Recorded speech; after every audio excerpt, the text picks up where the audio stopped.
Alternative Dig Talk. Real issues, real talk.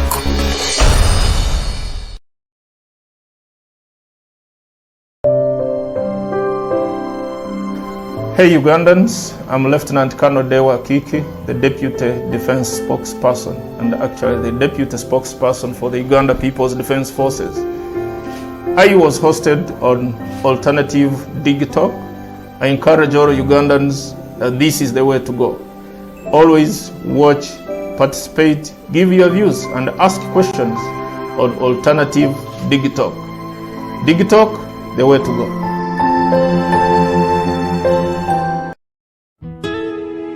Omusajja bulijjo muwa ssente mu kibanja mpola ng'asonda poloti ennungi naye ngenza okutuuka nga woofiisi bulijjo wenteeka ssente bavaawo nadda essimu tebazikwata kyokka nga n'ebyentambula byakaweerega ebiseera bya kovidi yenga ndabye gwe baakubye naye lwaki weesiga abafere lwaki tewanneebuuzaako ne nkulagirira ba praise nze be bannyamba nze njokke Praise Property Consultants Uganda Limited bagula n'okutunda ettaka kosa n'amayumba bapunta ettaka ne bakwanguyiza okufuna ekyapa bazimba amayumba kosa n'okuba plan ne architectural design balina ploti enteeketeeke wonna w'ogyetaaze ate ku byapa ebya private Miloland n'ebibanja ku ttaka lya Kabaka era bakkiriza ekibanja mpola basange Wandegeya mu katale ka KCCA Southern Wing leve y'okusatu lumu 128 oba ku ssimu 0706 0 mukaaga ne 0783 821 918.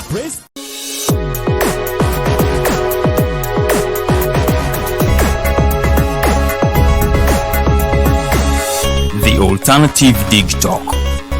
Real issues, real talk.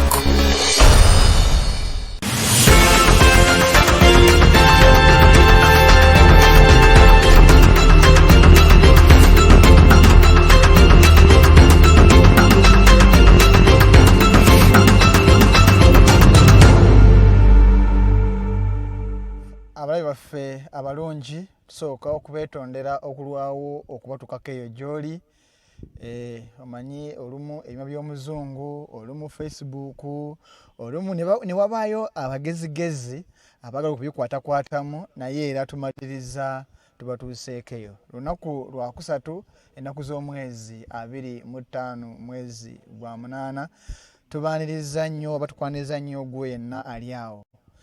Leo tuze tukumye upya era tulina omugenyi waffe Mukose Morgan Muhindo Apollo okuva mu Kiza and Mugisha Advocates ono nga leo tugenda kwogera ku nsonga za digital right oba ensonga eddembe ly'obuntu ku nkoza y'emitimbagano kuba kizuuliddwa nti n'okusolwa leero eri emikutu mu ggwanga Uganda egitakkirizibwa kukozesa ng'ate olwaleero tukkiriza nti technology ye oiro atambuza emirimu mu ggwanga Uganda. Ntuliddemu omumbejja Luwedde Lilian atewulira bulungi kusa ne muto wange Ediga Matthew Karuhanga ali ku mirimu emitongole era nga tumusuubira esawa yonna anaaba akomawo naye munzikirize omugenyi waffe atubuuzeeko then tandikirawo.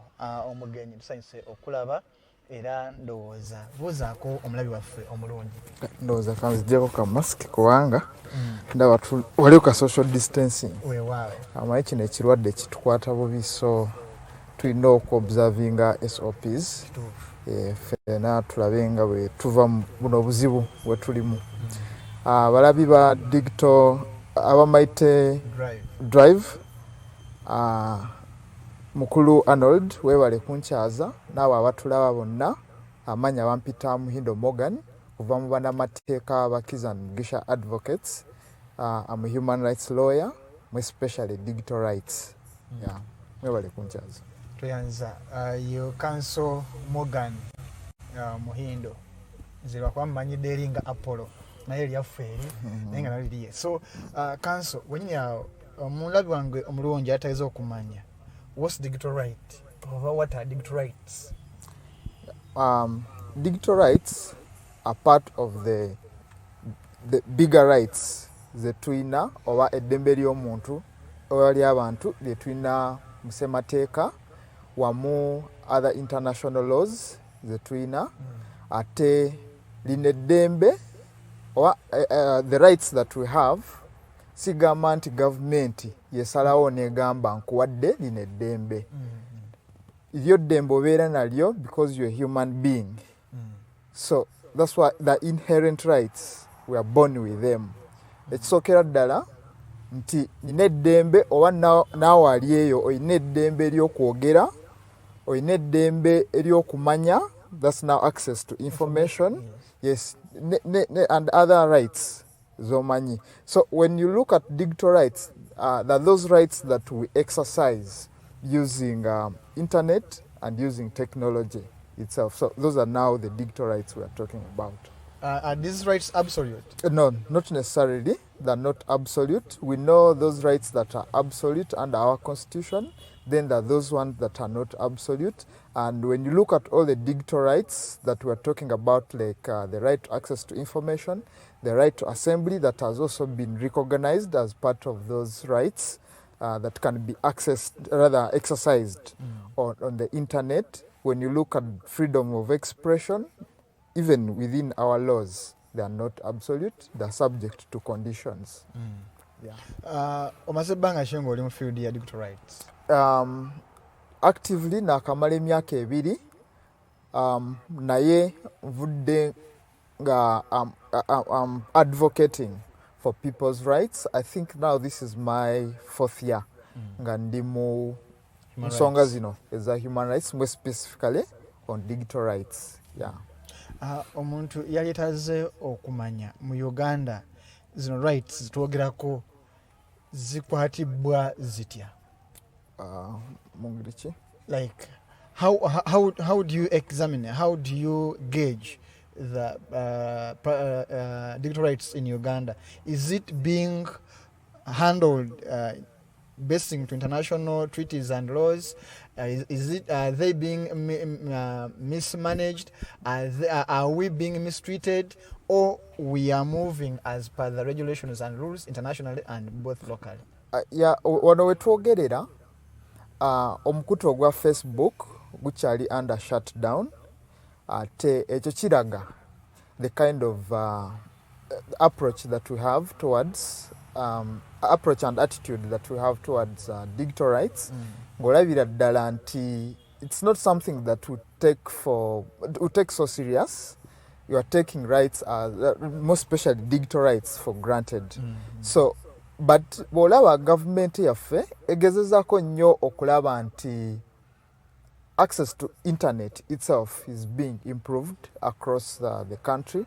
That's something that we should applaud them for. But nga bwe tulaba ebiseera ebisinga nti we are moving forward 2 steps, rather 1 step forward, then we take other 2 steps backwards, and that's where the problem is. We don't seem to be having a proper approach or a proper goal that we want to achieve, and we stick to that goal. At the moment, we wouldn't be having Facebook under a ban, an indefinite ban, if we knew the value of Facebook.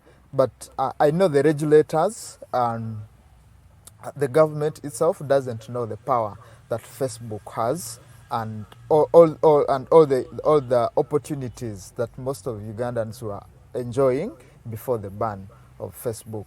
I'm going to just show you one thing. Before the ban of Facebook itself, before the shutdown of internet, I think that was around 13th January. When you look at the data from around November to around December, it shows that Facebook use in Uganda was increasing, and compared to other social media platforms. But when you look at the current data, you'll see that the rate of Facebook use is now at around 13%. Yet before the internet shutdown itself, the rate of Facebook use was around 63%. Now, you can see the kind of contradiction that we are living in, that you're moving from 63% now to 3%. At the moment, the only platform, by the way, that is more popular is Twitter, and I think it is around 68. It has around 68% of all people that are using social media in Uganda. But for Facebook, you can see that the trouble that it is going through, it's just because of the ban, and most of the people are using VPN, and including government institutions. So that's where the big problem is. And to put some context in this on this, you realize that Facebook is the most used platform. So when you have 13% of your people using Facebook, that means you're losing out around your people are not among the big percentage of around 63% across the world, and I think it is around 68% on the African continent. So that means you only have 13% of that group of people that use social media that are interacting with the other bigger group across the globe. So there is already you can see a mismatch, that this is the biggest platform and then you're not on that platform. Yet that's the platform where you should be sharing your expressions about Uganda, selling Uganda, then even those who are doing business online, especially using those Facebook platforms. So that's a big market that you are all, that government and all the regulators are cutting most of the Ugandans from. Regulator claims obagamba nti ekyamuleetera okushatinga oba okurestrictinga Facebook is because it was security related issues. We all understand and believe and have ever been either victims or have read and heard about hate speeches, blackmail, uncalled for propaganda, inciting verbal violence. Fenafuna tukiriza. Don't you think the government's move to regulate was called for? Well, I've never been against regulation. Yeah, but you see, we are a civilized society. We call ourselves so. We're a democratic society or country, and we call ourselves so. And we're very proud to be Ugandans. And one of the things at least we shouldn't become extremists. I cannot tell you that I'll advocate human rights to the extremism side of it, and just like government should not gang against expression and all other rights at the extreme end of it. So at the end of the day, when we agree that there must be a middle ground, then we must have procedures.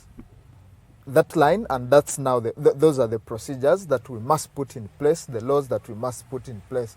There's something so funny about the whole thing of regulating speech and all other rights, digital rights. You realize that even the law establishing UCC and giving it all the powers does not necessarily talk about when can I shut down internet, and that is key. When you look at other jurisdictions, I'll take an example of India. They have a specific law that gives their information regulator the powers. Then it goes ahead to give him to stipulate, yes, under what circumstances can you shut down internet. Then still it goes on to give a procedure to follow, which we don't have. And that's where the problem is. When you look at the laws, when you look at all the jurisprudence you can talk about, all case law you can talk about on restriction of rights, at least one test is that before you restrict a right, there must be a law that is known by everyone. There's no such law that provides for internet shutdown or even these platforms. You see the whole, in fact, there's something to explain about the internet and then Facebook, because our dear viewers or maybe now confused about the difference between internet and Facebook. Internet is the big thing. Then Facebook is part of the internet. Internet is the meat. Yes. Then Facebook is spicy. Yes. So at the end of the day, to many, many Ugandans, by the way, internet means Facebook and Google. And yes, true. And when you look at both of them, they're all platforms and they form part of the internet. You get it? So remove Google, remove Facebook, you have removed most of Ugandans from the internet. That's how they perceive it, that's how they understand it. But what I'm trying to show you is that however much most of the rights that at least have been recognized, because even access to internet now is being considered as a right. Yes, true. Yeah, it's now like any other utility that you can talk about. Though I had a ruling recently which was somehow unclear about the internet right in Uganda. So yes. Obviously, we may not have to concentrate on Uganda because now we're living in a global world, and we're not going to perceive rights in a narrow manner like we do here in Uganda in most cases. But when you look at very many jurisdictions, at least access to internet itself has been recognized as a right, yes. Or at least if it has not been recognized as a right, it is now recognized as an enabler of exercise of those rights. Yeah. What shocks me, we are going to mix Uganda and English for abantu bafa abasinga abakosa Facebook bakitegeera nnyo mu lulimi lwaffe olwa bulijjo, so ojja kugira nga oblendingamu naye ekyewuunyisa nti nga bwogambye tewali mateeka kwabesinga kuggalawo Facebook, but at the same time waliwo amateeka ageetongodde. For example, Computer Misuse Act. Nti ate bakukwatira eno ku Facebook, ate bakucharginga muteeka ddala. Nga ate batugamba nti ate nti ensonga ezimu bakucharginga mu inciting violence. So kati omuntu awunzi kati yeebuuza nti bwe kibanga abakozesa Facebook amateeka wegalinga wema bakozesa Facebook bubi baso kunfunanira mu penal code oba okunfunanira mu Computer Misuse Act. Lwaki batuleka ntukozesa Facebook oyo abakozeseza obubi ne bamugjayo ng'omuntu ne bamucharginga. Gulowooza tewaliwo contradiction of laws n'okuba nti the supreme book oba the constitution somehow somewhere bagisaamu olugayo ne banga temachinga. Bw'olaba bw'oba otunuulidde amateeka gonna nova ku Computer Misuse Act n'amateeka amalala agakwatagana ku nkozesa ya internet itself, then waliyo n'agamu newanga tuli ku internet osookola emisango egyo egiri criminal in nature naye nga osobola okubeera charged in other laws naye nga newanga tegakwatagana ku internet. Ekyo kyo abantu balina okimanya. Naye wali akantu k'oyogedde nti bw'oba omanyi nti tulina amateeka, lwaki tookiriza abantu ne bakola ki ne boogera n'obacharginga mu mateeka gaki ga Uganda? Eyo nsonga nkulu nnyo, and that's one of the reasons why we are saying nti abantu mubaleke they express themselves. Bw'oba olina abantu babiri basatu bw'olaba nti bakozeseza bubi internet, bobojjayo bakwate batwale mu mbuga z'amateeka and they will be charged accordingly. Kyogenda ekibi kyogenda okukola is shutting down the whole internet lwakuba waliyo Arnold, waliyo Farida, waliyo Mogani, waliyo gundi abakozeseza bubi bakose eggwanga lyonna. Kati bakose eggwanga lyonna nga bw'okimanyi mu Luganda nti omulyamamba. Then there's another saying that Salumanya ne Salumanya bona bagendera wamu, but that's a very bad thing especially bw'oba osobola okumanya nti gundi ne gundi be bakozeseza bubi egino emitimbagano. Bw'oba olabye mu fact ogwo musango, waliyo omusango gwe naloopa mu kooti nga ndoopa tugatuuka mu maaso balina omusango alabanga owabira gavumenti waliwo ne UCC nga weemulugunya process tugatuuka mu maaso.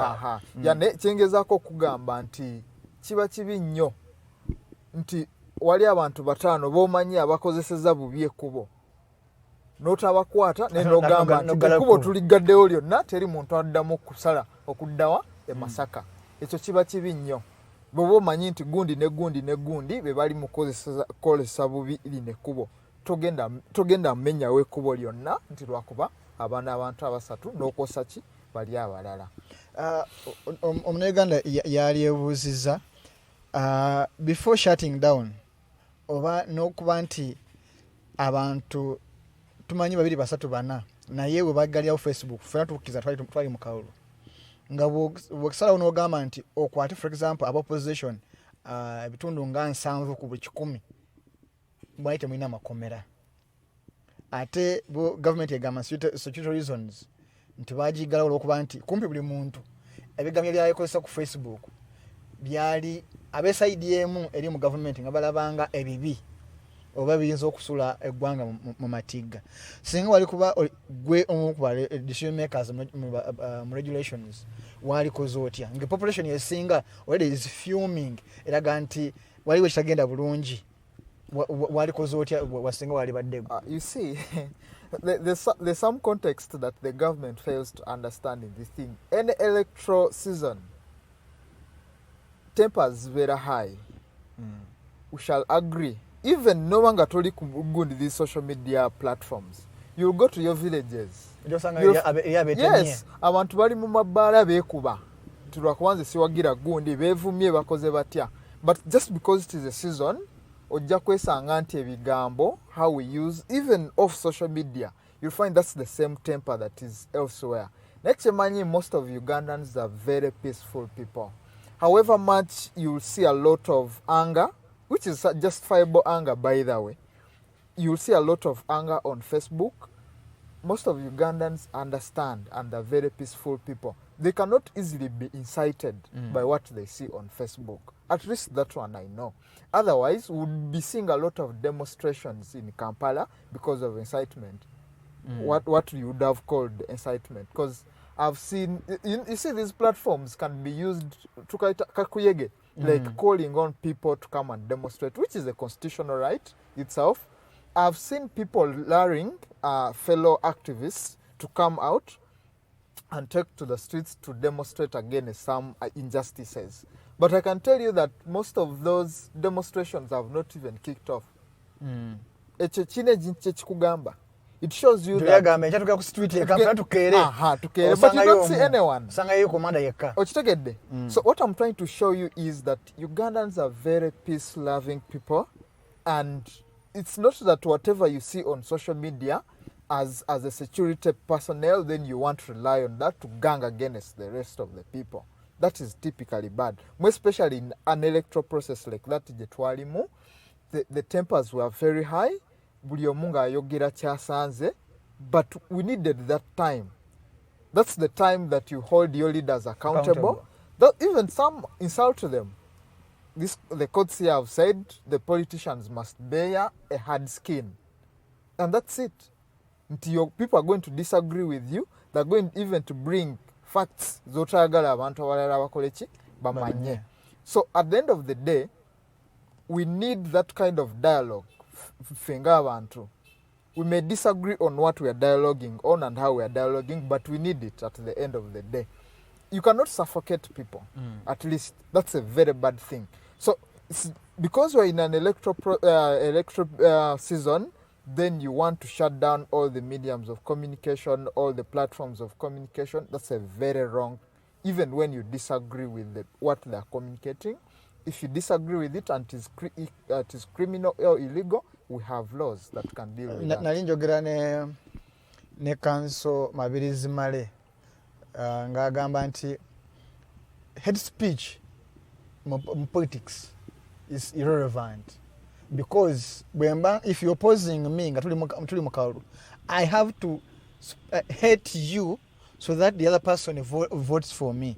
So yenga agamba nti bwowulira nga I'm deforming you. What courts of law? There are laws that can be used for me to be sued. For example, inciting violence. When I got to Balinga Sanja, to Rivagama and Tiatukere to Kumo Muriro, Navaquato Muriro. So it's as if you Okisayana ye into Uganda, such narratives irrelevant and the insubstantial tezina nyo concrete evidence nti ekyo tekyogerako kituufu. Wenyini awo nga tutuuka ku nsonga ya Facebook nyaga kujjukiza abali baffe abalungi nti gwe wenna oba oli Uganda oba oli bweru wa Uganda naye ng'owuli oyagala kuzimba oyagala kugula ploti oyagala kukutereza kibanja ky'omulimu ensozi mulimu amayinja mulimu ebiti aba Praise Property Consultants Uganda Limited nga basangibwa ewandiga wakatale ku South Wing Room 128 bakutegeeza nti bano bapunta ettaka batunda ettaka bagula ettaka bakugobera ku byapa era basobola n'okuba nga ba commission agents nti ntundire ettaka lyange nkuweeko baliyise bakayungirizi bano basobola okukola ku biwandiiko byonna byolowooza ebyettaka oba okulaakulanya estates zo kwoteeka n'okuba nti basobola okuzikulabirira. Bano bagamba nti oba oyagala ettaka ploti oba oyagala ettaka ku mayiro oba oyagala kibanja oba oyagala private title byonna babikolako era gwe yagala ettaka bagamba nti balina ettaka mu bitundu nga Nansana, Nkowe, Wakiso, Namusera, Kachiri, Gobero, Gayaza, Matuga, Bujuuko era nga bano bagamba nti kyonna kyolowooza okukolera ku ttaka bo basobola okukikolera era gwe yagala ebisingawo osobola okubira akasimu oba ku namba z'essimu zino wammanga bali ku MTN ne Airtel so tojja kwekwasa nti ate nze mbali ne Airtel wange ali ku Airtel ate wange ali ku MTN. Airtel 0706 14 706 0706 14 706 abe MTN ojja bafuna ku 0783 82 19 18 0783 82 19 18 beba Praise Property Consultants Uganda Limited nga basangibwa Wandegeya ku katale katale ku South Wing Room 128 tuka katale ake Wandegeya ogende ku room 128 ku dakiika zino esatu ezakayita ku ssaawa 2 katugende butereevu ku nsonga y'omusango gw'owabira gavumenti. First of all, lwaki mu bantu bonna owabira gavumenti na UCC lwaki owabira muntu sekinoomu kuba tumanyi bulungi nti UCC egamba nti yafuna odo okuva President Museveni n'agamba lwaki twafuna na MTN nefuna na Airtel kwaffe nze data wange gwengula mujja ku MTN ku Airtel Africell Laika lwaki abaabo sibwagendako omuntu wabulujja ayagala amanyi kuba kati mwe Munnamateeka mubitegeera bulungi lwaki ogenda ku bitongole na gavumenti nga nzinze sibali sibavunaana. Ensonga gye twogerako we are talking about human rights themselves. As a government it has 3 obligations. 1, to protect the rights. 2, to respect. Right. 3, to fulfill all of those rights. So those rights in themselves sisobola kuva eri nempawabira or nendopa MTN because the orders themselves came from government and MTN and all other internet service providers were respecting government orders. However unlawful they are, they were respecting them. So that's why twasalawo tuwabire UCC as a regulator of communication and the government entity that bragged for for having shut down the internet and then justified itself. Then Yenga Attorney General, obviously he represents government. Munnamateeka or government. So that's why naye twamutwala mu kooti but justifying why they shut down the internet. And at the end of the day, you see the reason why we go to court in most cases kokujaya mazima, seek redress, even the redress itself, but what gets into the public record, the only event if you don't go to court things that you never know. Yeah, so when you go to court The attorney general, yes, the attorney general will be forced to tell us. The hidden agenda. Yes, if it is security, we need to know which kind of security, what was the situation, then the court can judge basing on that. Yeah. Omuntu yataze okumanya of government ogivunaana biki ebiri mu musango guno. Yeah, ekisokera ddala tumanyi bannayuganda abawangalira wano abakozesa emikutu gyonna mu especially Facebook kijja kubeera very rare okusanga small businesses on Twitter, but you're going to find a lot of small businesses on Facebook and Instagram. You see, those were the widely used at they give room for expression. Facebook will never limit the number of photos that you post. Facebook will never limit the number of words that you post on their platform, unlike other social media platforms. So Facebook is one of the most interactive. It gives you that chance to interact. Yes.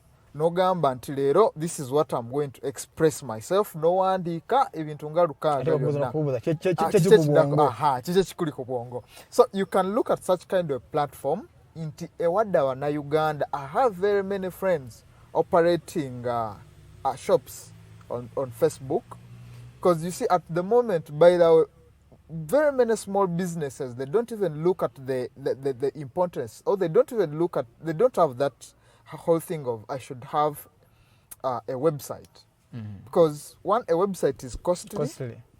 You have to maintain it. Then how do you drive people? How do you drive traffic on that platform?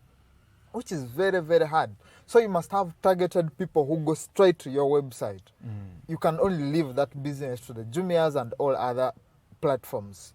But for you as a small person, the biggest platform is Facebook. And that's why you'll see most of the Ugandans.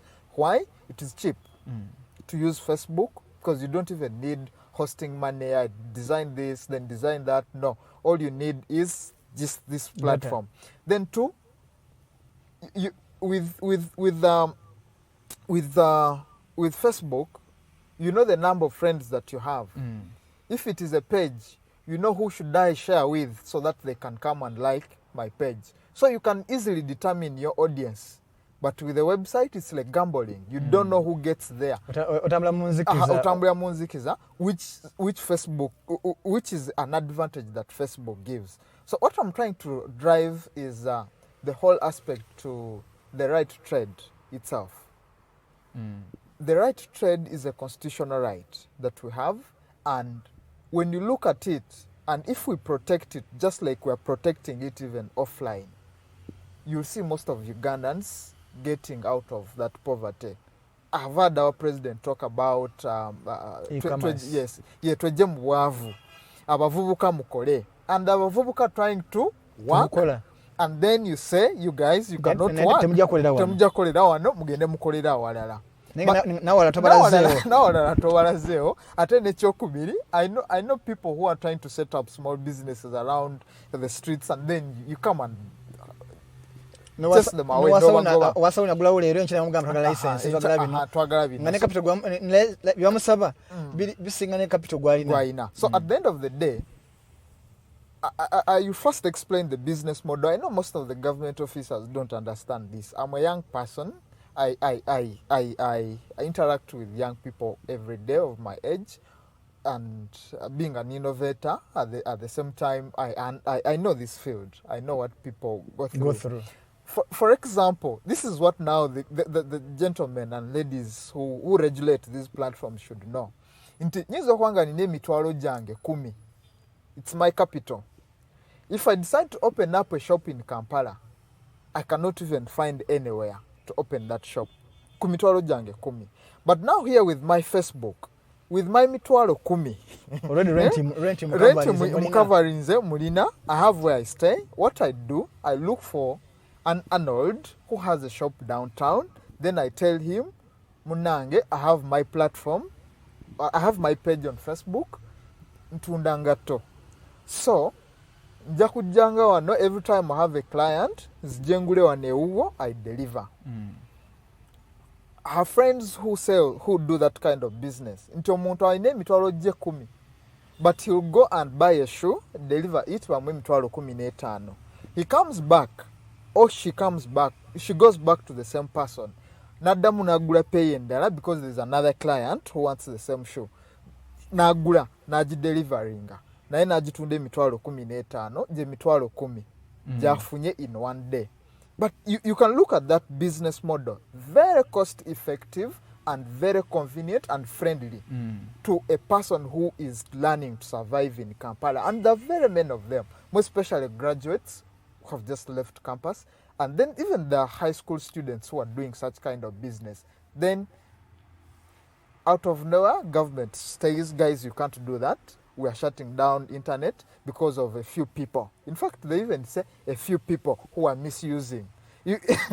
Not all. Yeah, not all. They say some majority. people. Yes, they tell you some people were misusing Facebook. So for that reason, that's why we are shutting it down. But you and I know why Facebook was shut down. But now we are going to hold them accountable for what? For the official statements. The other unofficial statements that were made by the president and all other government officials over Facebook and other platforms, we are not going to go there. So that's ground number one is a business perspective. A business perspective. Ground number two for the two is the right to freedom of expression. Yeah, we believe, even myself, I believe that that freedom of expression is a very cardinal right to all human beings. You see, if you want to frustrate people's growth, stop them from speaking. You see, the more I talk to you, the more I express myself, the more I want to learn more. I want to know more so that I can easily express myself. Then even that comes with growth itself. Then two, the democracy itself is hinged on freedom of expression at the end of the day. Because without freedom of expression, you cannot talk about democracy, for God's sake. If you talk about democracy without freedom of expression, that's something else. It is not what? Democracy. So people must express themselves. Even when you disagree with them.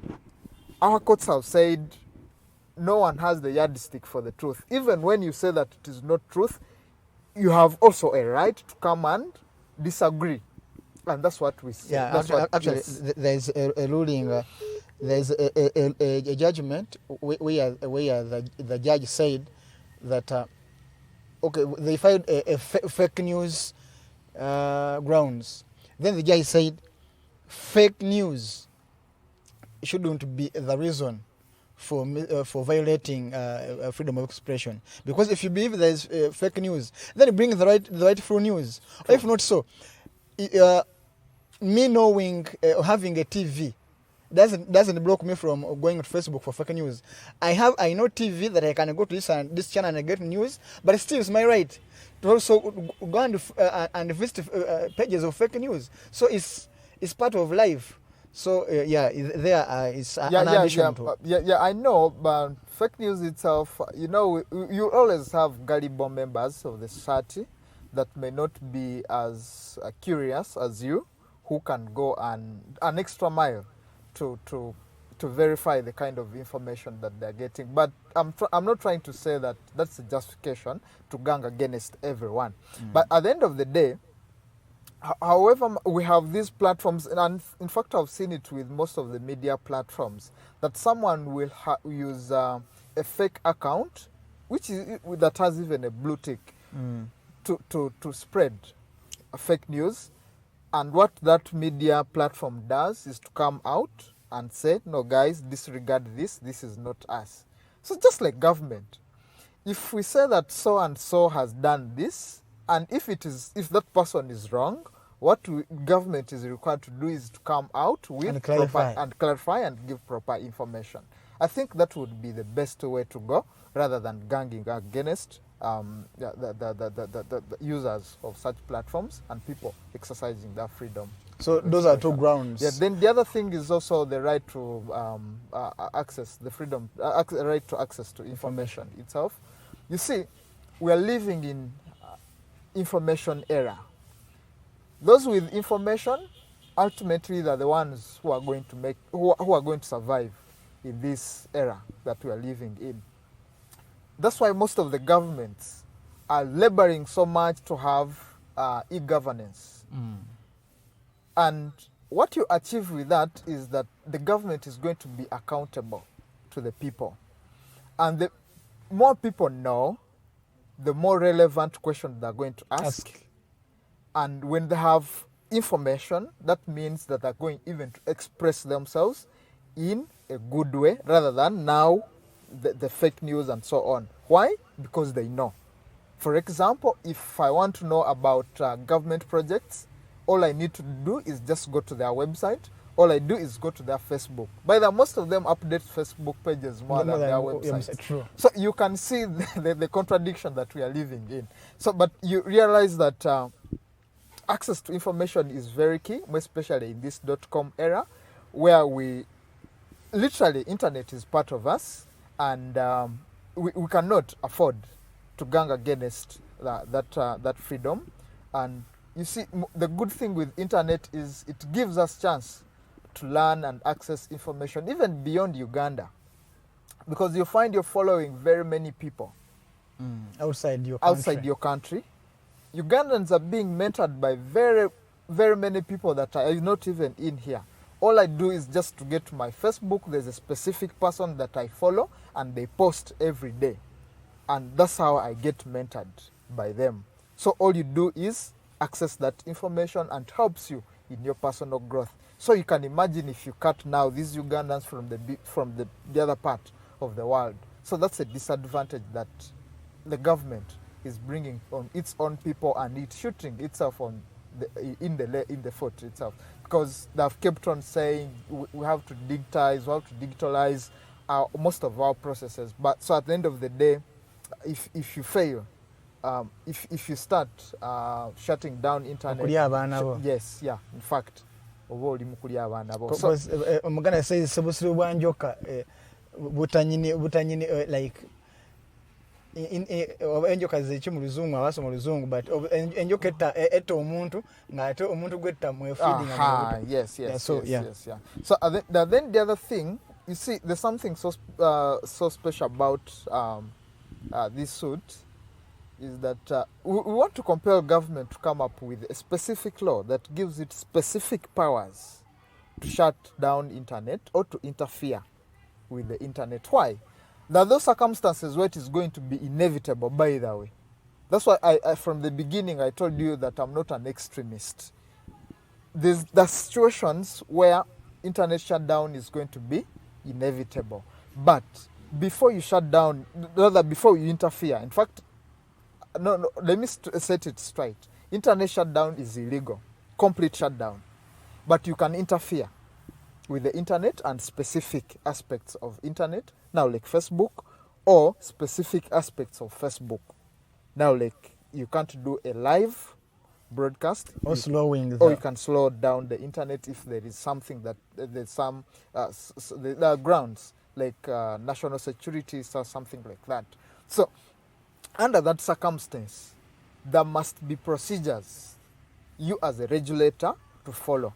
So the two things, there must be a specific law. Now that's the substantive law that gives you the powers. Then there must be a procedural law that gives the procedure to follow. I talked about India from the beginning. There's something so special about how you can shut down internet. They did so in around 2019, and not the whole country, a specific states within India. I think there are around 2 of them.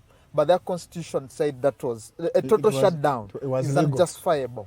You cannot justify a total shutdown, internet shutdown. In any way, you cannot justify it. Just like other courts have said so, you cannot justify that. So for them, they have a law that specifically provides for the procedure and checks within them.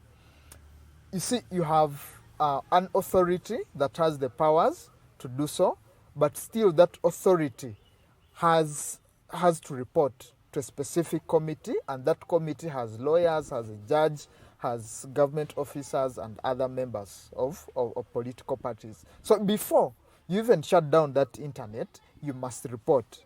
You must go through the procedures. So the essence of that kind of procedure is to avoid abuse of the power. Even when you have the power, you should not do what? Misuse the it. power. You get it? So that's what we lack two things. One, we don't have the specific law. Two, we don't have the procedure. So that shows that whatever power that the regulator is talking about in Uganda, that does not, first, it does not exist. Two, it was an abuse itself of the processes. And that's where that's something so special about this suit, and hopefully we're going to win that judgment. Don't you think introducing new laws and regulations in regards to social media and internet is double censorship? For example, Facebook is under Google, and we all understand that before I'm given a channel, before I'm given a wall, I'm given a page, there are some rules and regulations that I have to first fulfill. And once I say I accept, that's when I'm okayed.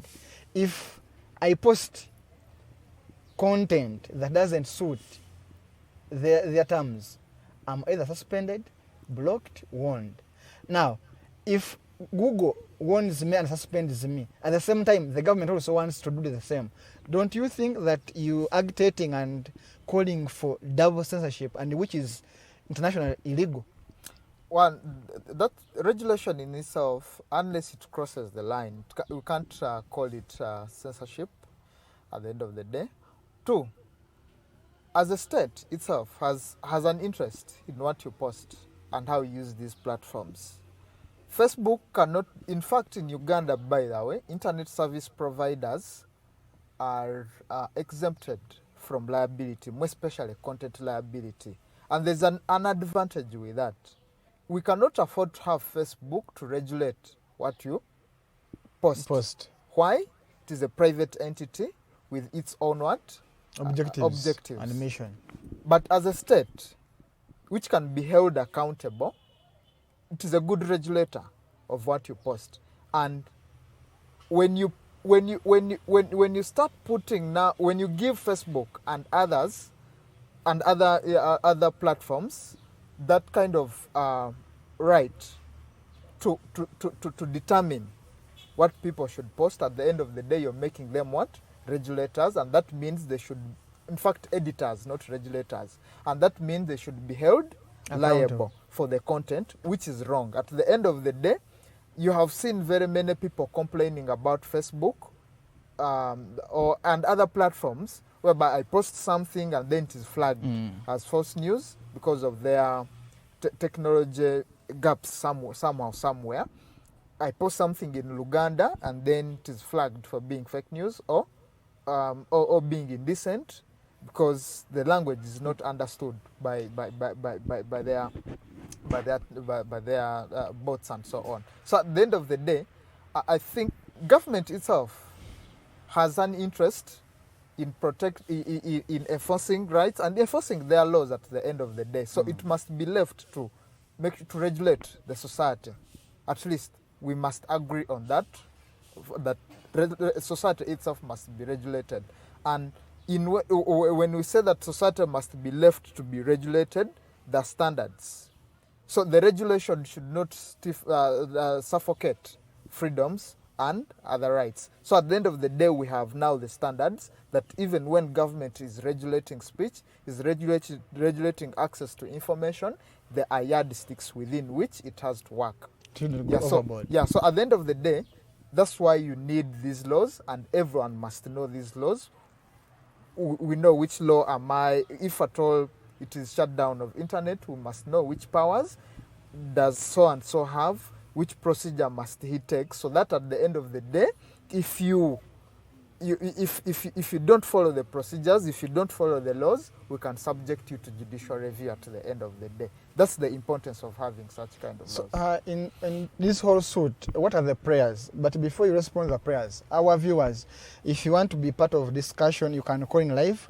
Our number, first of all, let me receive the one who is online, and we get his reaction. Yes, good morning. This is Mighty Drive.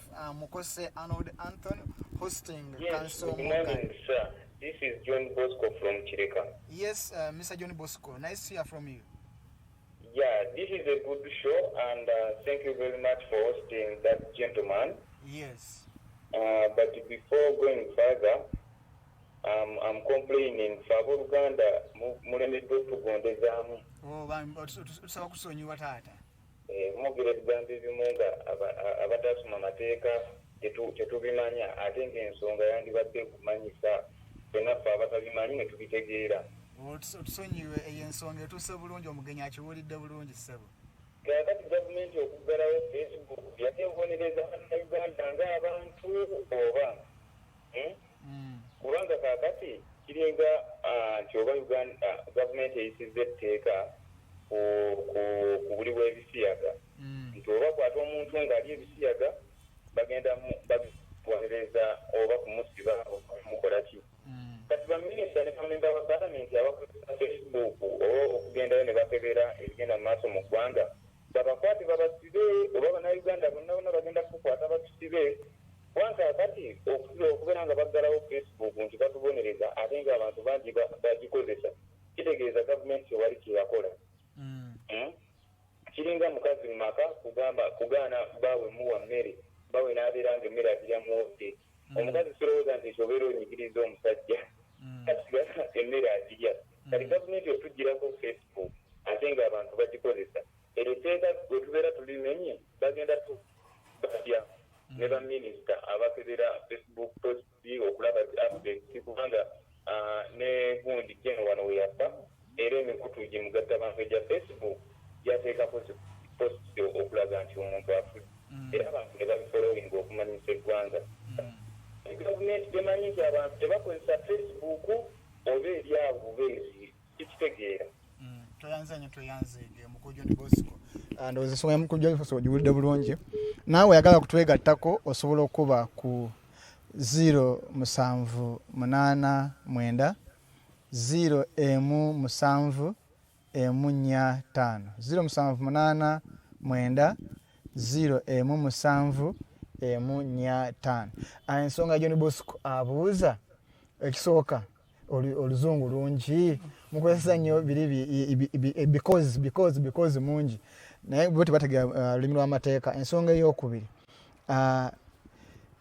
gavumenti yeetesitese okulaakulanya okutumbula empuliziganya na tekinologiya oba jaseyisa bivulu. Ensonga eyokusatu yo gavumenti emanyi nti abantu newankubadde Facebook nzigale naye abantu bakyakozesa Facebook abantu bagikozesa nawe nekyokulabirako nti abakungu bwe bafa emitimbagano gyegibika ne gavumenti yennyini emikutu gyayo gyegibika kuba neewuunya nti nali nsoma affidavits ezali baddenga response mu musango gwo nga gavumenti egamba nti bw'omuwaabi olina channels nyingi nnyo mwosobola okuyita okutusa information oba okufuna information nengamba police eyina emikutu mingi nnyo mwesobola okutuusa empeereza yaayo n'amawulire.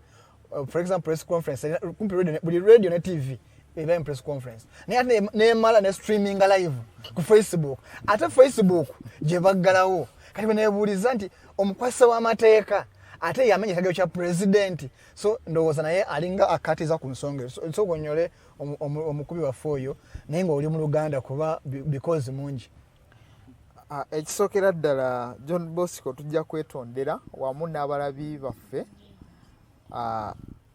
ku nsonga eyo nga bwe twadde kale mu luzungu twadde nga nakyogeddeko dda nti Facebook ya mugaso nnyo ku bantu ate ne gavumenti naye ekimanyi okuggyako nti tayagala kikiriza bukirizi naye Facebook ne internet bintu byamaanyi nnyo kati kiringa okubeera mu nju nga tolina amasannyalaze ndowooza namwe mukiwulire eyo bw'obeerawo nga toli ku Facebook oba nga toli ku internet oba nga ali mu nzikiza oba nga talina mazzi mu nyumba.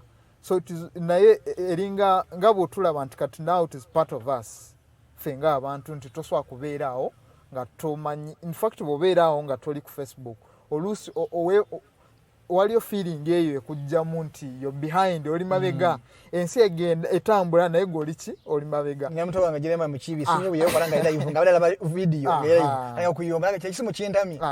So at the end of the day jja kwesanga nti buli bw'otuukako Facebook osooka n'otunuulira ebirala bye bapostinze newe nga WhatsApp osooka n'olaba message wa group n'olaba wali wakomye wotandikira so that you catch up with the world. So also kibalabalamu nti abantu abava ku Facebook okuva bwe bagigala. How many years they are behind us now at the moment. Nti bagenda okutuuka nga bintu bingi bibaddewo bye batakoze eki bye batamanyi. So at the end of the day Facebook ye ya mugaso nnyo ne government naye kimanyi. That's why nti ne platforms ezaayo ezisinga tezigalwanga ne kati bakyazikozesa n'okugattako police. Naye wali ekintu ekimu government kye also kyerabira nti bw'okozesa VPN ekisokera ddala VPN ekuwa jurisdiction endala. So no for example omuntu wabagambye nti akoze omusango ku Facebook at the moment kyakitegeeza tali mu Uganda ali Germany aliwa. So oba ino munoonyezaawa Germany so nga tebutabanzigale kyangu nnyo okumufuna ali kireka ali banda alina kawa. So in fact wali omusango gumu ogwa Dr. Stella Nyanzi bagamba wali ebintu byawandiika ku Facebook ye. So abawoleza wa government ne bagamba balage specifically wawe yali ne balemererwa okitegeera. But you can imagine nti okozesa VPN every after dakika 3 ekyusa location okitegedde. So as government itself ne wange okoze omusango ku Facebook okufuna kiba kizibu. So mu ndabe yange it is even more convenient to leave Facebook on and then you engage Facebook as a platform, then you also streamline amateeka go.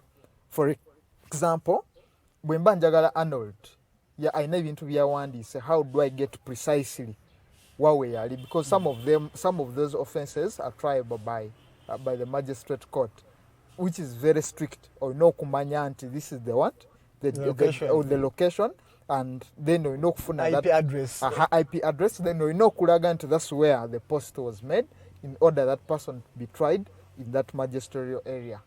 Ochiraba. So at the end of the day katukubamu akafaananyi nti VPN endaga nti nali Saudi Arabia nali US in the next few minutes nali wano. So at the end of the day law enforcement becomes very difficult. Council wenyini awuchogezaako kirina ekibuuzo kyakikireeta nti abagamba nti for example Lumbuye nti abadde avula kasoko fune ali ku simu then tyoke nzikuse ekibuuzo kyange kyembadde mbuuza. Hello, good morning, Animated Drive ono Mukose Arnold Anthony nga tukyaziza.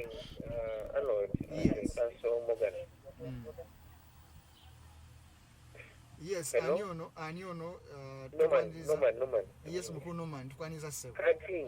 I wanted to ask Council Morgan, what kind of that fraternity do to compare such court to hear such cases expeditiously? Because for me, first of all, as an activist and also as a citizen, to understand that the speed.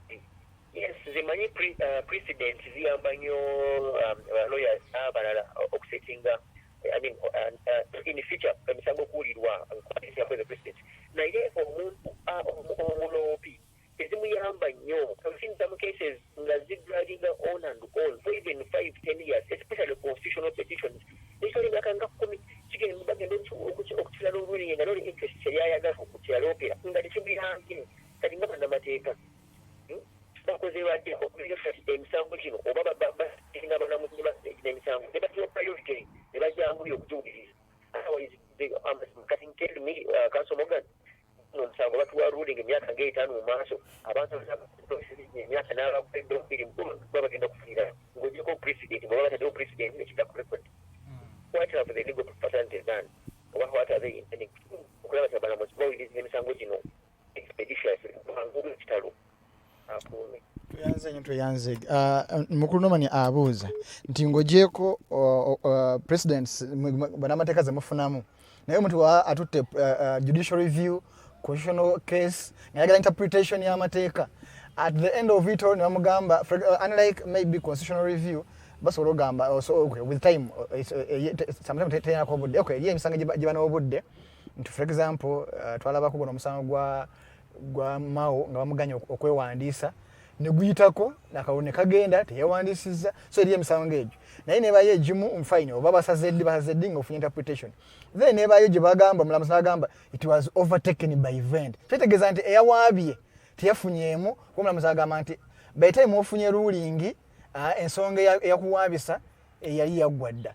Mukozeewo kimwe nga bannamateeka okulaba ng'omuntu awaabye afuna obwenkanya mu budde? Two things. Ekisookera ddala ffe nga bannamateeka kale ekisookera ddala nti most of the human rights matters are supposed in an ideal situation like ours, rather an ideal situation unlike ours, they're supposed to be given expeditiously hard. They're supposed to be given the first priority, but it's very different in Uganda and it's very unfortunate. Then ekyokubiri, we can apply for certificate of urgency, but we must show why this matter must be had urgently. 2, 3, the way this suit is drafted, even after 10 years, even not 10 years, we cannot say that has been overtaken by events. Even when Facebook is restored like tomorrow, the way it is drafted, still courts will have to hear it. Why? We are challenging the ban itself, which happened. Then 2, the only aspect of it that can be overtaken by events is the aspect of the continued ban. For example, if government will salawo yes, so but wali ekintu kitasobola okuvaawo nti Facebook ne tukiriza ekyo nti yaggalwawo. Ekyokubiri tugamba temuddamu kola ki okujjaho nga kibyonna bino then ekiddako nti at the end of the day kubanga one of the prayers tugamba nti government erina okubeera forced okuteekawo amateeka agalaga under what circumstances nti okujja leero n'ogamba nti omukutu guno ne guno tugugadde and under which procedure must it be after a court order? So as legislators have to agree on that. Must it be through after getting a court order, or can UCC then have a special committee that can review before implementing its orders of shutting, rather interfering with internet? No tribunal. Yes, I understand, but we must give a benefit of doubt to those government entities, because there's no way we can deal without them. At the end of the day, they have to work at the end of the day. Why no kola? So nebanga tetuwesiga, we all don't trust very many things that they do, but at the end of the day, they must be seen doing things. Bebaliwo. So at the end of the day, even when they have failed here and there, we must compel them to do what? To do work. So there must be processes, there must be procedures. Kasooka tufune omalale ku simu, then tuyoke tugende maaso. Hello, Nominated Drive, Mukose Arnold Anthony, nga tuline Council Morgan Muhindo, human rights advocate and Victor. Morning. Good morning, Mukose and Council. Good morning, Nyabo. Rita from Makerere. Yes, Miss Rita. I actually want to inform Mr. Morgan. First, I want to thank him for the insightful discussion. You're welcome. But basing on what he's telling us, it is like he does not know that the justice system here in Uganda only favors one person. And that one person came out just a week ago and told the public that Ugandans don't need Facebook. Because he can milk his cow.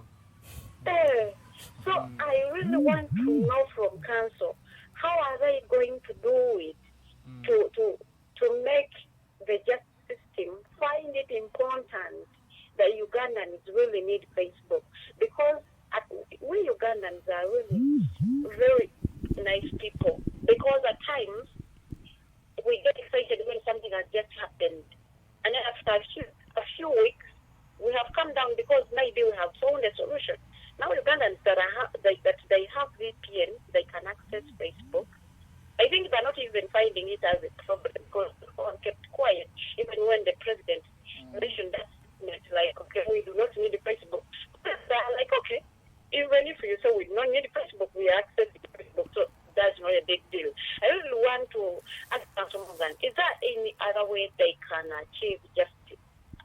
going to the courts of law, because we know instead of the case is going to take long, and two, we may not achieve justice from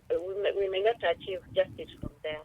Is there another way that council has for them to get justice? Because as we know, the justice system favors one person. Yes. Thank you. Thank you very much. I've understood. Yes. Miss Rita, abuuza eri omukubi waffe yeemulugunyiza olunyanyimbe agamba nti gye buvuddeko n'omukulembeze w'eggwanga yeewaanye n'agamba nti oba Facebook kweri oba okay asose n'agamba nti judiciary oba ekitongole ekiramuzi tukimanyi bulungi nti kino omuntu gwe kikolera akubuuza nti temulinawo ng'endala yonna gye musobola kunoonyaamu bwenkanya nga temuyise mu kooti kuba ekitongole kino kikolera omuntu omu era omuntu oyo omu yavuddeyo ne yeewaana wiiki nga 2 n'agamba nti oba Facebook nzigale oba sinzigale Uganda etambula Facebook temugana kulonda nteze temugana kukama mata. So obadde okyamaliza wali oli abadde kugamba nti mwenga bannamateeka mukozeewo ekyokulaba nga ensonga zo ziwulirwa mangu then olyoko odde muono akubuuza temulinawo ng'endala yonna gye musobola kunoonyamu bwenkanya. Kyemanyi waliwo wannaffe awaddukidde mu kooti ya East Africa ku nsonga ze zimu ezo. So tusuubira whichever way justice is going to come. It may delay, but eventually it will do what?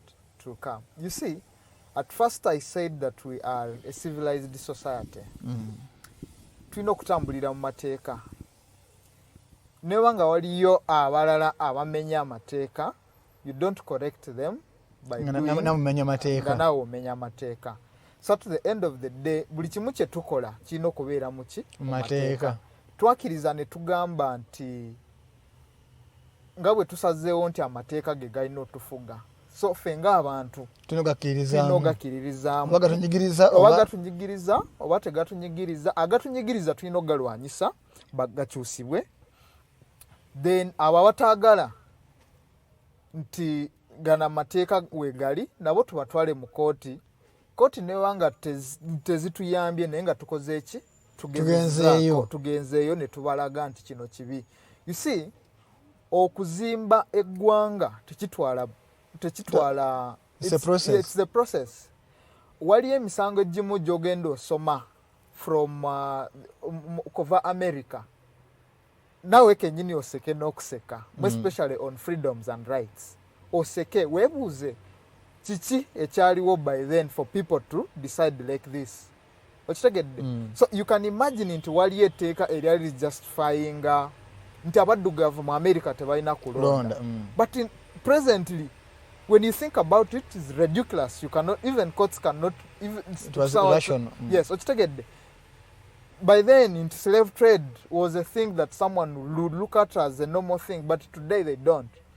So Uganda is a very young country, but I'm not justifying that we should do things in because tulibato. Yeah, because tulibato. That's why we're pushing that we should. Yeah, tukule. So at the end of the day, things may not happen today, but eventually, oba twagala tetwagala, things are going to happen. Waliwo omulamuzi omu mu kooti eya gundi eya India. No, it was America. Omusango waguyita Renault versus good America, I think American civil liberties, something like that. Omulamuzi yagamba nti okulwanyisa internet, it is a futile law. A futile effort. You cannot win that. You cannot win that war. So that's what funono ali ku simu then to come. Hello nyabo. Obasebo. Hello. Amazalo kuwiriza. Akali nyabo.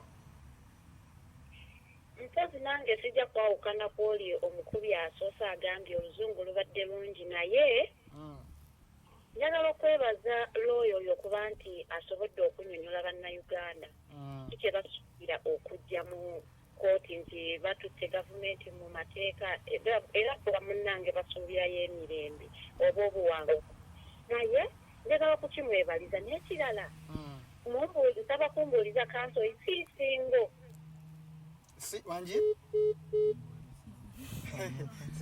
ekikuba ekibi sitegena linnya lye mbanya kumubuuza nya nadduka naye kanso yegasa okwoli abadde yemulugunya nti oluzungu lulungi naye n'akwebaza okunyonyola ensonga ezo naye kirabika abadde abuuza nti tolinayo mufumbi ozabalako application osobola okuleka enamba y'essimu so that agifuna kuba bw'oba oli singa n'agifuna atya so enamba gyagireka obadde okyagezaako okunyonyola omusango ogwa gavumenti ya America nga bagamba nti internet nti kati okulwanyisa internet it is a war that you cannot win. Lutalo tosobola luwangula. Why? It is a revolution. That's why they call it the fourth industrial what? Revolution. Okuwangula revolution will always win. You can delay it, but will always do what? Will win. So at the end of the day, government, even neighbor regulators abalala betulina, or rather betulina, obutasekererwa mu maaso awo be balina okulaga nti the paving way for the growth of internet mu Uganda. Why? At the end of the day, bagane bakirize yo internet ejja kula with without them. Yo ejja kula and with without Uganda ejja kula. But there is a disadvantage. Internet bwetuleka bwekula yokanga bwetulimu fenga tetulimu, the rest of the world is going to leave us fe tujja sigala nga tuli mu third world country nga tuli mu bwavu. But there is a lot that right now nebwobuuza the billionaires in the world right now, they're all riding on technology, internet and technology. So that's something that should worry abantu baffe. So someone may or the regulator may not see the connection. Naye buli bwengenda ku Facebook, nenda ba Twitter, nengenda ku Instagram and all other platforms, kusanga abantu aba abagaga nga Mark Zuckerberg, ba Elon Musk, bola baba stories about Bill Gates, no manya, and you also get what? Inspired. No ugenda bisangawa if you don't have those platforms.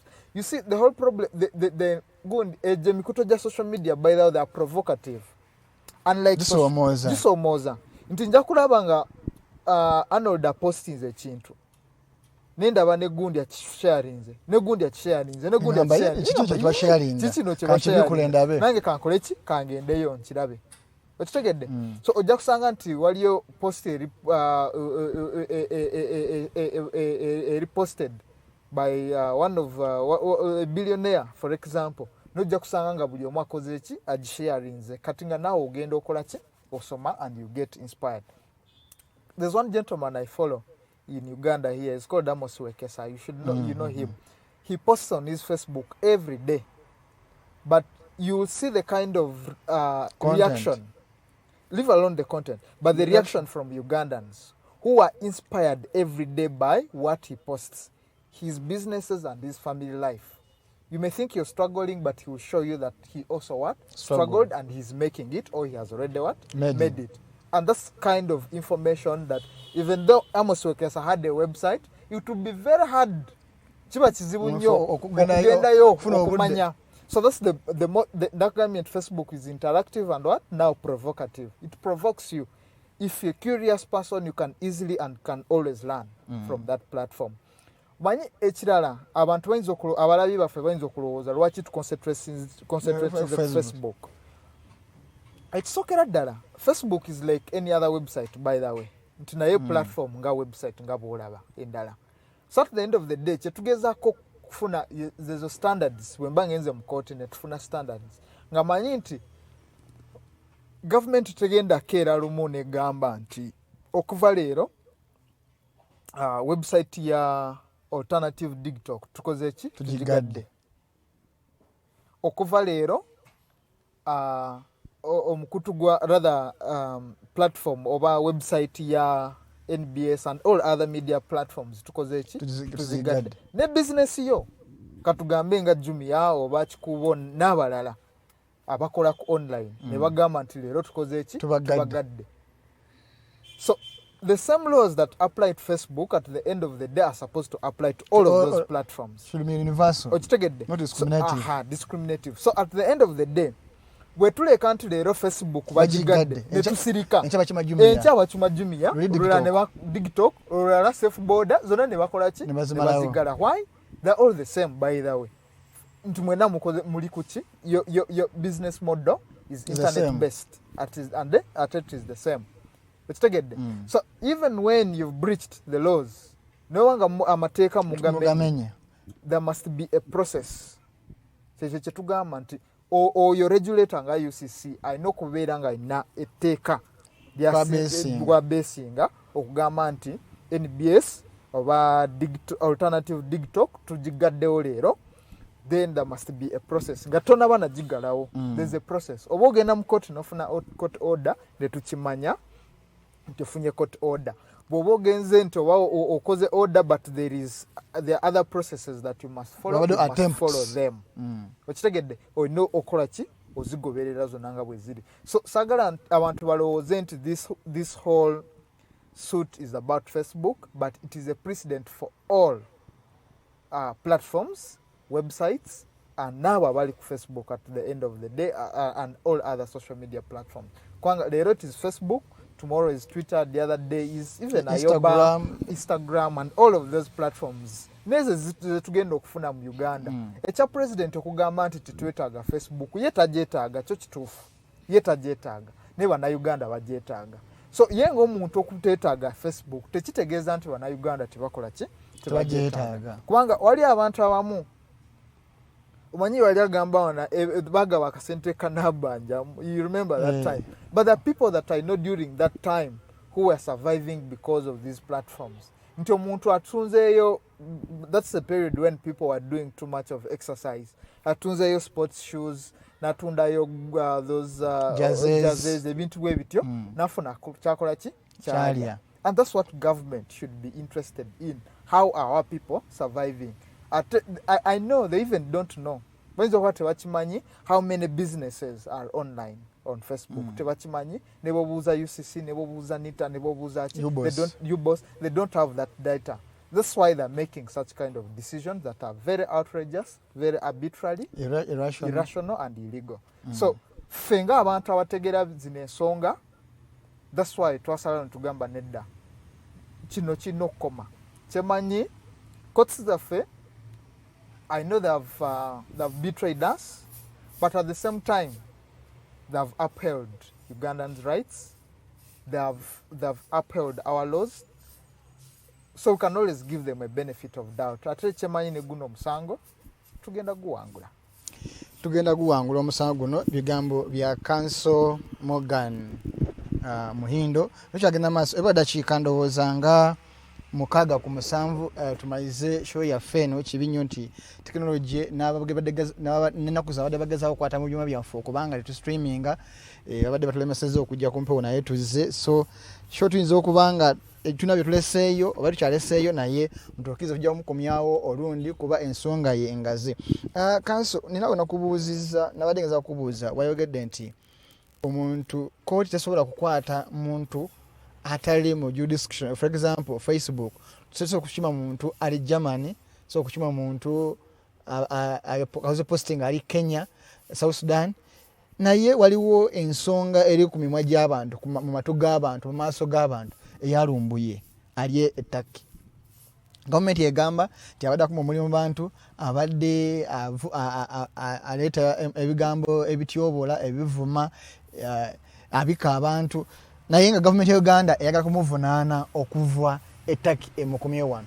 Mbadde nsaba otangaaze nga tutoga ku digital rights nti sinyina gamba nti prejudice kuba sinalaba na ku charge sheet nti okujjako ebigambo bya gavumenti minisa n'agamba leero enkya ne yeegaana. Tangaaza omulabi wange naddala oyo abadde agobera lumbuye the effect over the extent at which guno omusango singa guba gukoleddwa nga kituufu omuleese East Landmark oba kyegunaaleeta eri mwe bannamateeka naffe abaddukira mu kooti okusobola okufuna obwenkanya n'obuddukiriro. Ekisokera ddala I think I've not followed that issue ya Lumbuye. I think there are very many things that I don't agree with him, but I mean he has rights. even when newango genda mucharginga mu Uganda, there's a process that government itself must follow, and hopefully it is following that same process, which is legal. Munnamateeka. I think, in my own opinion, it is going to set a good and a bad precedent. Bad precedent inti newanga wow na woli. You can be witch hunted if government wants you. Even when you're justifiably expressing yourself, even when you're not misusing the internet, government can look for you nekufuna. Good precedent into the other people who are going to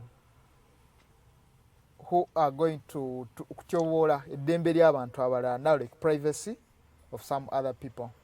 So nti omuntu wanga so mujja eri ne bajja ne bamuvunaana ku mateeka ga Uganda, ekyo kiyambako nti even when, for example, a woman has been harassed online, we can use the same precedent to judge that person, whether they're Ugandans or not, so long as they targeted a Ugandan here.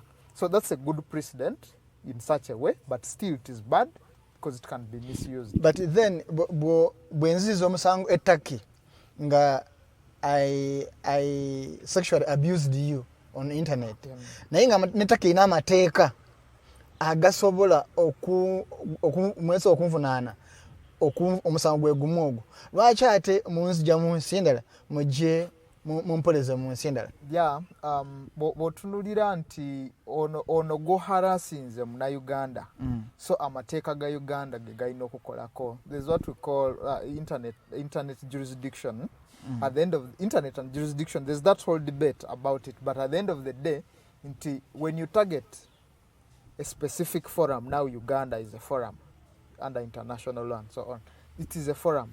So if you target any person, or if you're a website and you target an audience in Uganda and you defame someone in Uganda, then obviously the laws of Uganda and the courts of Uganda are going to be applicable on you. So that's what is going to happen. Bobanga oli South Africa and you sexually, rather you harass someone online, you cyber stalk someone, all of those things, then the laws of Uganda are going to apply. I think that when you look at the Computer Misuse Act, it has that long arm aspect of it. If you commit any cyber crime, you can be charged in Uganda under the Computer Misuse Act. No one worry. They can use the processes to bring you here and you'll be charged. Why? You have targeted Uganda or the forum where Uganda and someone. Abantu abasinga bakkiriza nti Lumbuye is a political activist. Abantu abasinga naddala baza bamugoberera bagamba nti is a political activist.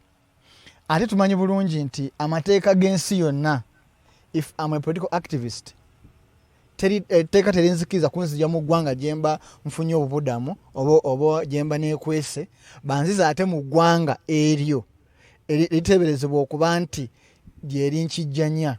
Golowooza bwe kibanga kituufu is a political activist, wano tebatyobodde eddembe lye okumukumyawo Uganda?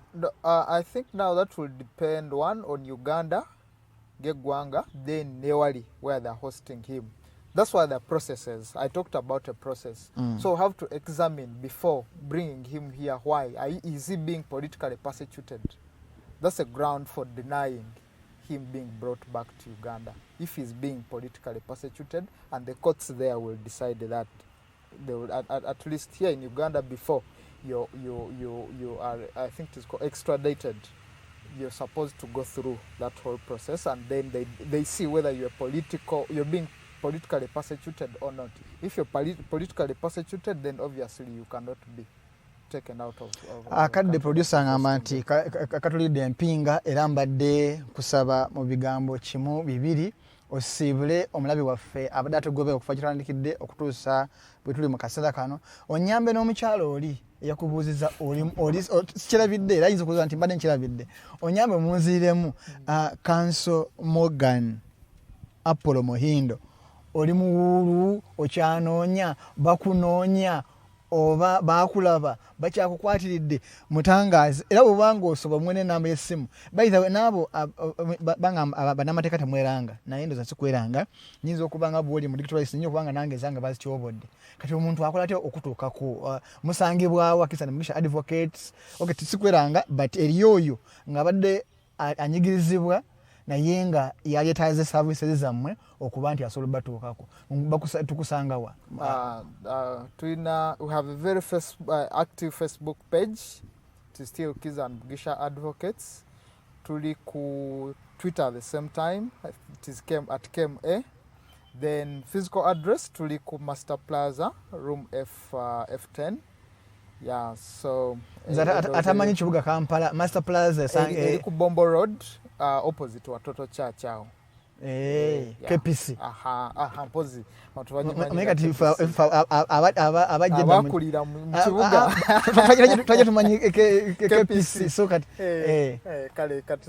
That's the physical address. Okulirana ne Equatoria. Kulirana na Equatoria wenyini. Oli mu sijja ekyo kyo omulabi wange sagala muri azaamaanyi. Ndoze empeta najera biddeyo saatambudde nayo. Enamba y'essimu kati bwe mba mbuze. Bw'oba obuze enamba yange eri 0788 65 7 11 5. Giddemu. Eri 0788 65 7 11 5. Hagambo kakasembayo. Ekisokera ddala njagala kwebaza Bannayuganda bonna okukuuma eddembe ate n'okweyongera okweexercisinga their rights. There's nothing that beats exercising your freedoms at least. Temwina kutya, if you have anything that you disagree with or you disagree with anyone, never go tagging a President Museveni. At in fact, kirungi nti Facebook yajigala. Tag him so that never kugamba nti wamutaginze ngo mugamba Facebook wanda video Facebook wakola ki wajigala. Yeah, so but express yourself. Use all your fundamental rights because there's nothing else that beats that. You grow your business because you have a right to trade and also to exercise your profession itself at the end of the day. So all of those rights is omanyi you have that right. So as a Ugandan, that's something that you should never and you should not compromise at least. Sina birala byengendo. Toyanza nnyo tweyanzege omulabi waffe obadde mulungi okuva gyetwanandikidde wano production ebaddemu producer wange ye mukyala Teddy Tenjo Nabukeera ne camera personnel wange omukulu Rogers Yahawe, director wange Jeremiah Mukiibi atuuliddemu omwami Katoto Musimu kudirectinga sheno okulaba nga ebatuukako eyo yonna gyemuli. Sijja kusukka wano nkansabe busabi Mukama Katonda abankumire nsigadde era nja kubeera Mukose Arnold Anthony ku Alternative Dig Talk.